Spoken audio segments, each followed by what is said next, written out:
Hey guys, so today we are reading 2 Kings chapter 5, and today's verse of the day is Psalms 145 verse 18.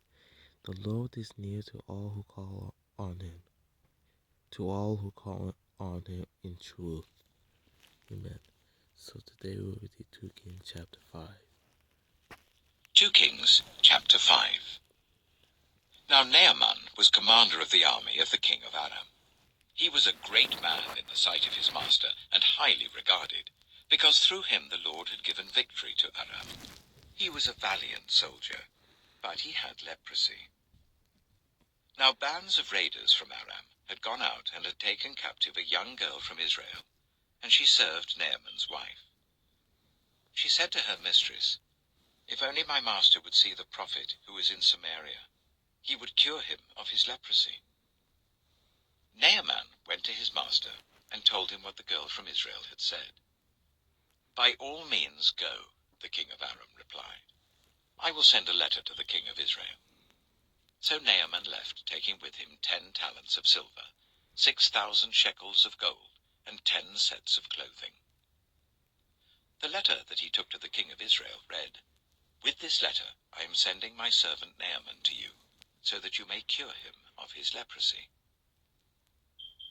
As soon as the king of Israel read the letter, he tore his robes and said, "Am I God? Can I kill and bring back to life? Why does this fellow send someone to me to be cured of his leprosy? See how he is trying to pick a quarrel with me." When Elisha, the man of God, heard that the king of Israel had torn his robes, he sent him this message: "Why have you torn your robes?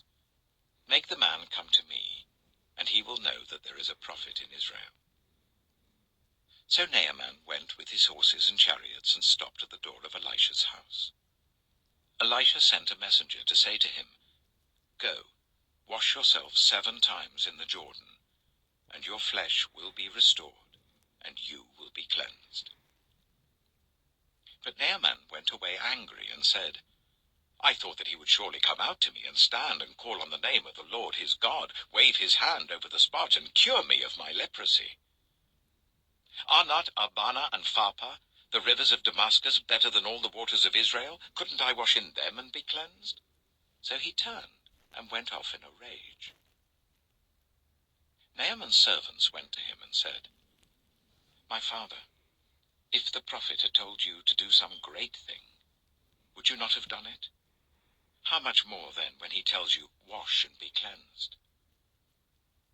So he went down and dipped himself in the Jordan 7 times, as the man of God had told him. And his flesh was restored, and became clean like that of a young boy. Then Naaman and all his attendants went back to the man of God. He stood before him and said, "Now I know that there is no God in all the world except in Israel. So please accept a gift from your servant." The prophet answered, "As surely as the Lord lives whom I serve, I will not accept a thing."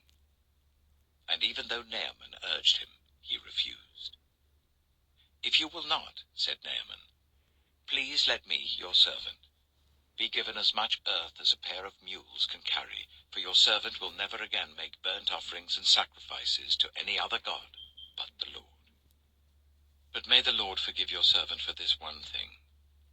When my master enters the temple of Rimmon to bow down, and he is leaning on my arm, and I have to bow there also, when I bow down in the temple of Rimmon, may the Lord forgive your servant for this." "Go in peace," Elisha said.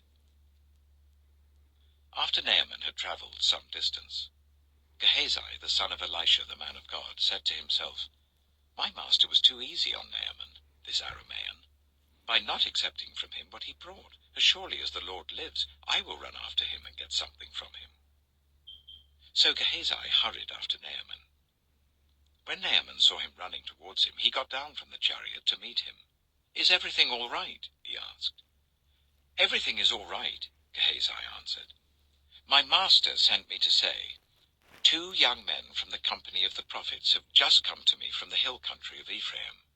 Please give them a talent of silver, and 2 sets of clothing. By all means, take 2 talents, said Naaman. He urged Gehazi to accept them, and then tied up the 2 talents of silver in 2 bags with 2 sets of clothing. He gave them to 2 of his servants, and they carried them ahead of Gehazi. When Gehazi came to the hill, he took the things from the servants and put them away in the house. He sent the men away, and they left. When he went in and stood before his master, Elisha asked him, "Where have you been, Gehazi?" "Your servant didn't go anywhere," Gehazi answered. But Elisha said to him, "Was not my spirit with you when the man got down from his chariot to meet you? Is this the time to take money, or to accept clothes, or olive groves and vineyards, or flocks and herds, or male and female slaves? Naaman's leprosy will cling to you and your descendants forever." Then Gehazi went from Elisha's presence, and his skin was leprous. It had become as white as snow. Amen. So that's 2 Kings chapter 5, and tomorrow we'll go read 2 Kings chapter 6. I'm going to end the video off here, and you guys have a blessed night. Amen.